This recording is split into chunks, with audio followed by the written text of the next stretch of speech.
how differently your brain works when you're doing different things.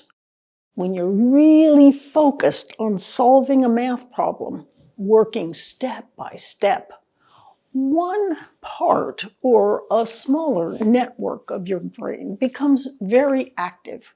We call this the focused mode.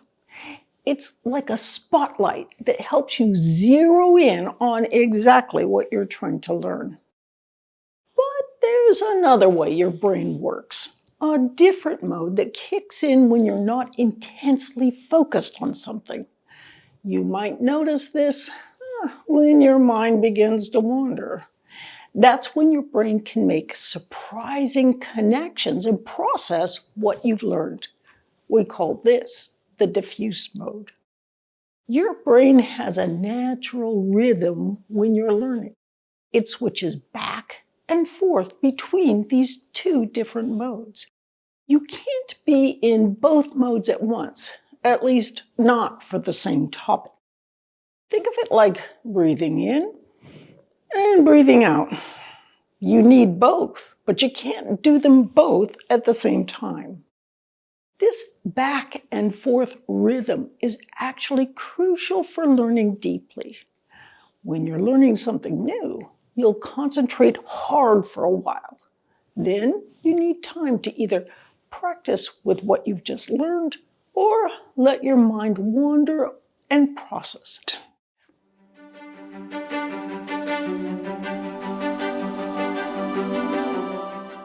A lot of teachers mistakenly think they have to choose between being teacher-directed, that is, they have to guide students step by step, or student-centered, by letting them figure everything out on their own. That's like asking whether breathing in or breathing out is more important. Great teaching needs both focused guidance and time for exploration.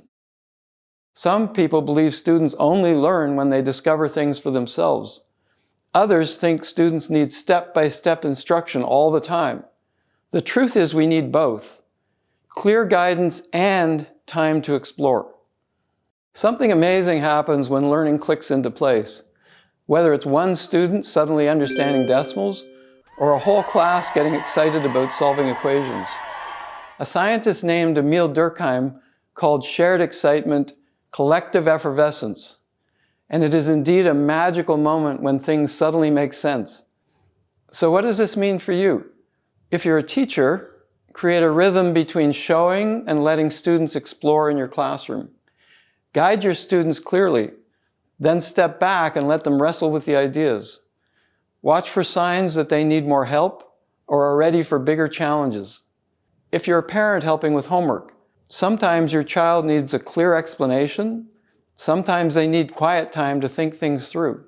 If you're getting frustrated, a short break might be exactly what their brain needs. If you're learning math yourself, give yourself permission to go back and forth between focused learning and mental breaks.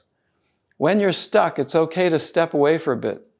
That's often when your brain does some of its best work. This isn't about fancy teaching methods or complicated terms. It's about working with how our brains naturally learn, alternating between focus and reflection, between guidance and exploration, between wrestling with challenges and having breakthroughs.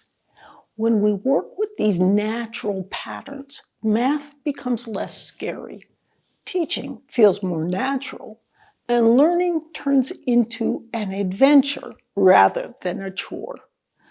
But these natural rhythms are just the beginning of the story. Next, we'll explore how memory and practice work together to turn these learning patterns into deep, lasting mathematical understanding.